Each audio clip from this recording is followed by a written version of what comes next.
नमस्कार, नमस्कार, नमस्कार दोस्तों, एक नए वीडियो में आप सबका बहुत-बहुत स्वागत है। आज का पहला प्रश्न है, लाइनक्स ऑपरेटिंग सिस्टम का मैस्कॉट क्या है? ए भालू, बी पेंगुइन, सी सिंह, डी व्हेल। देखिए प्रश्न घूम कर के भी आ सकता है, जैसे लाइनक्स ऑपरेटिंग सिस्टम का मैस्कॉट इनमें से किसका एक प्रकार है, तो हो सकता है उसमें रहे जानवर, पक्षी इस तरह का रहे, तो जो भी हो तो इसका सही आंसर होगा पेंगुइन। पेंगुइन है लाइनक्स ऑपरेटिंग सिस्टम और इसका ये 1991 में ही शुरू हुआ था।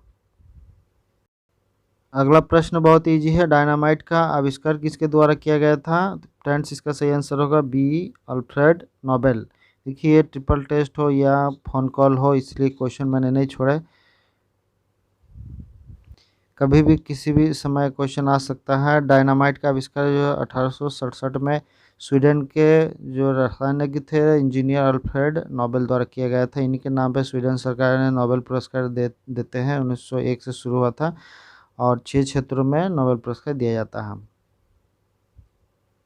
अगला प्रश्न है, रक्तचाप मापने के उपकरण का क्या नाम है? ए स्फेगमोमैनोमीटर, बी थर्मामीटर, सी ईसीजी, डी स्टेथोस्कोप। इसका सही आंसर होगा ए स्फेगमोमैनोमीटर। ये दो प्रकार का होता है, अभी जैसे डिजिटल आ रहे हैं और पहले घड़ी वाला होता था। घड़ी वाला भी अभी भी है। ये देखिए इनका 1896 में डॉक्टर रिग्रोसी ने आविष्कार किया था। देखिए यहाँ पे क्वेश्चन छिपा हुआ, बहुत अच्छा क्वेश्चन है। बड़ा अच्छा हाई क्वालिटी वैल्यू का क्वेश्चन हो सकता है ये। अगला प्रश्न है, इनमें से कौन मिट्टी में नाइट्रोजन नियतन को प्रेरित करता है, यानी कि नाइट्रोजन फिक्सेशन करता है? ए प्रोटोजोआ, बी बैक्टीरिया, सी कवक, डी शैवाल। इसका आंसर होगा बैक्टीरिया। ये राइजोबियम प्रकार के बैक्टीरिया होते हैं। कई प्रकार के बैक्टीरिया हैं, एजोबैक्टर, एजोस्पाइरिलम, क्लोस्ट्रीडियम, ये सभी जो है मिट्टी में रहता है और मिट्टी के कण में ही जो है जो वायुमंडल का नाइट्रोजन है इसको फिक्स करता है। और राइजोबियम मेन है इसमें से, बेडरी राइजोबियम है, ये सभी है इसमें। और ज़्यादातर मटर कुल के जो पौधे होते हैं उसके जड़ में रहता है। अगला प्रश्न है, इनमें से कौन सी सबसे बड़ी ज्ञात कोशिका है? ए यूकेरियोटिक, बी प्रोकैरियोटिक, सी माइकोप्लाज्म, डी शुतुरमुर्ग का अंडा। फ्रेंड्स इसका सही आंसर होगा डी शुतुरमुर्ग का अंडा। देखिए अभी जितने भी बर्ड है सबसे बड़ा अंडा इसको बोलते हैं, और जितना भी जो कोशिका है सबसे बड़ा कोशिका भी इसी का होता है, शुतुरमुर्ग का अंडा का।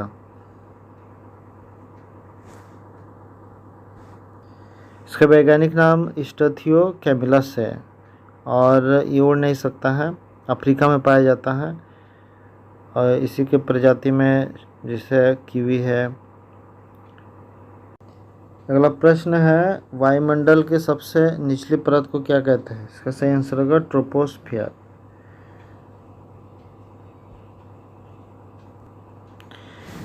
इसका मोटाई लगभग 8 किलोमीटर या 12 किलोमीटर तक है और कुछ कुछ क्षेत्रों में कम बेशी, जैसे विषुवतीय प्रदेश में अधिक ऊंचाई होता है और ध्रुवीय क्षेत्र में कम ऊंचाई होता है।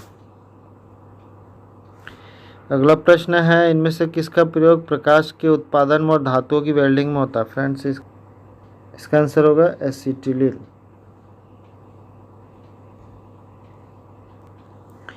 ये हाइड्रोकार्बन है, एल्किन समूह होता है इसका, और इसका रासायनिक नाम इथाइन है। इसका अनुसूत्र C2H2 है। देखिए बेस में 2 रहता है, इसमें टाइपिंग नहीं होता है, इस तरह प्रॉब्लम हो रहा था, तो इसका वेल्डिंग में बहुत इम्पोर्टेंस है इसका। अगला प्रश्न है, हवा महल किसने बनवाया था? इसका आंसर होगा महाराजा प्रताप सिंह ने बनवाया था। देखिए ऐसा जब IVR कॉल आता है उसमें पूछा जाता है हवा महल में कितने झरोखे हैं यानी खिड़कियाँ हैं, तो 953 इसका आंसर होता है। और ये बहुत हवादार होता है, नेचुरल AC। इसका निर्माण जो 1798 में महाराजा प्रताप सिंह द्वारा किया गया था। इनका जो वास्तुकार थे लालचंद थे।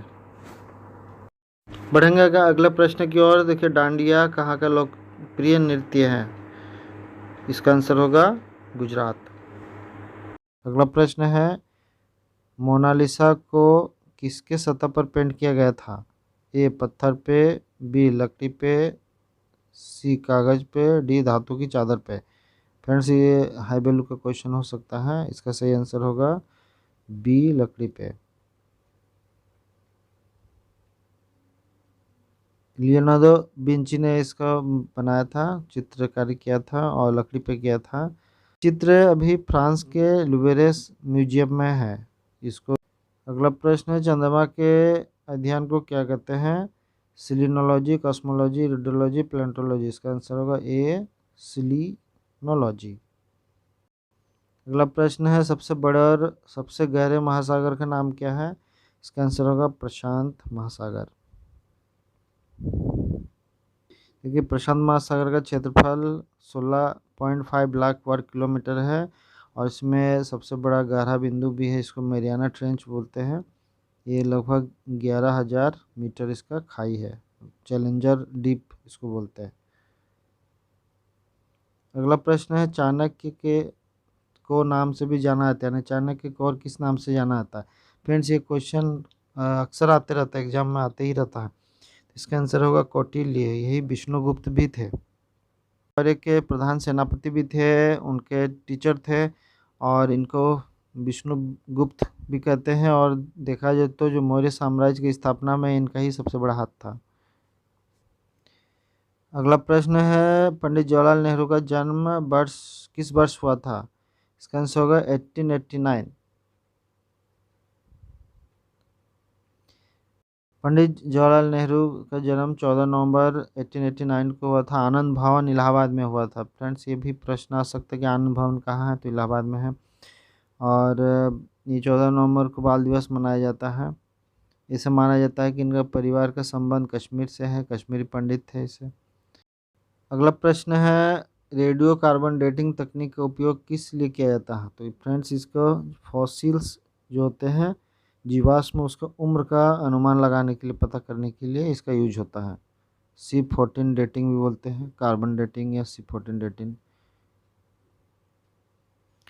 इससे जिसे जान पुराना कोई जीव का जीवाश्म अगर मिला है या पेड़ पौधा का भी मिला हो तो उसका एक समय चक्र होता है, उस हिसाब से इसका एज का पता किया जा सकता है। अगला प्रश्न है, भारत की पहली महिला शतरंज ग्रैंड मास्टर कौन है?